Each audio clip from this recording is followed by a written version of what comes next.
Phone tapping case విచారణను పోలీసులు వేగవంతం చేయడం జరిగింది. హైదరాబాద్ తో పాటు మరో 5 చోట్ల సర్వర్లు ఏర్పాటు చేసినట్లు నిందితుడు ప్రవీణ్ రావు విచారణలో వెల్లడించారు.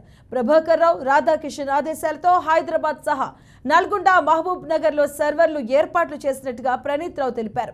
ప్రైవేట్ ఆర్మీతో ప్రభాకర్ రావు సెటిల్మెంట్లు చేస్తున్నట్లు పోలీసులు గుర్తించారు. అధికారాన్ని అడ్డం పెట్టుకుని రాష్ట్ర వ్యాప్తంగా పలువురు వ్యాపారులు, రాజకీయ నేతలను బెదిరించి వసూలుకు పాల్పడినట్లు పోలీసుల విచారణలో తేలింది. రాధాకిషన్ రావు వసూలు దందాపై సమగ్ర సమాచారాన్ని పోలీసులు సేకరిస్తున్నారు. అటు కొంతమంది వ్యాపారవేత్తలతో పాటు మాజీ పోలీసు అధికారుల స్టేట్మెంట్లను కూడా రికార్డు చేయనున్నారు.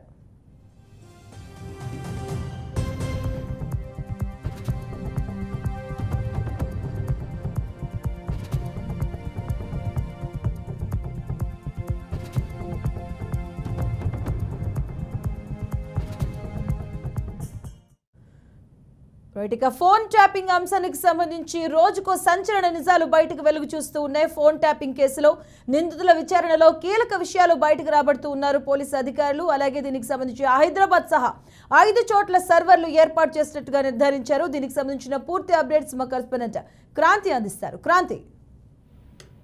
రైట్ మధు, ప్రస్తుతం ఏదైతే ఫోన్ ట్యాపింగ్ కేసు తీసుకుంటే మాత్రం తెలంగాణ వ్యాప్తం అంతా సంచలనం సృష్టిస్తుంది. అయితే రోజుకు అంటే మన ప్రణీత్ రావు రోజు వారీగా మాత్రం కొన్ని విషయాలను సంచలనం చెప్తున్నాయి. అయితే ఈ హైదరాబాద్ లో ఒకే చోట కాకుండా మరో 5 చోట్ల కూడా ఈ సర్వర్లను అయితే ఏర్పాటు చేసినట్టుగా తెలుస్తుంది. అయితే నల్గొండ, మహబూబ్ నగర్, హైదరాబాద్ శివారులో కూడా మరో 3 ప్రాంతాల్లో కూడా ఏర్పాటు చేసినట్టుగా తెలుస్తుంది. అయితే ఇదంతా ప్రభాకర్ ఆదేశాల మేరకే దీనికి పాల్పడినట్టు కూడా ప్రణీత్ రావు పోలీసుల విచారణలో నిర్ధారణ అయింది. అయితే ఇదే అంశానికి సంబంధించి ఎందుకంటే ఈ వ్యాపారవేత్తలు కావచ్చు, లేదు అంటే రాజకీయ నాయకులు ఫోన్ ట్యాపింగ్ చేసి ప్రభాకర్ రావు పర్సనల్ సైన్యాన్ని మాత్రం తను పంపించి సెటిల్మెంట్ కూడా పాల్పడ్డట్టుగా పోలీసులు నిర్ధారించడం జరిగింది. అయితే ఇదే అంశంలో ఎందుకంటే సంధ్యా కన్వెన్షన్ అనే వ్యాపారవేత్త కూడా తను బంజారాహిల్స్ పోలీసులకు కూడా ఫిర్యాదు చేయడం జరిగింది. ఏదైతే మన భుజరంగరావు అనే ఇప్పుడు ఫోన్ ట్యాపింగ్ లో వన్ ఆఫ్ ద ఆయన కూడా ఒక నిందితుడుగా ఉన్నాడు. అయితే అతని పైన కూడా గతంలో నాకు ఫోన్ ట్యాపింగ్ చేసి నన్ను బెదిరించాడని కూడా సంధ్యా కన్వెన్షన్ ఉన్నది కూడా బంజారాహిల్స్ పోలీసులకు అయితే ఫిర్యాదు చేయడం జరిగింది. దాంతో ఎందుకంటే అప్పుడు ఆ సాక్ష్యాలన్నీ నేను సబ్మిట్ చేశానని కూడా చెప్పడం జరిగింది.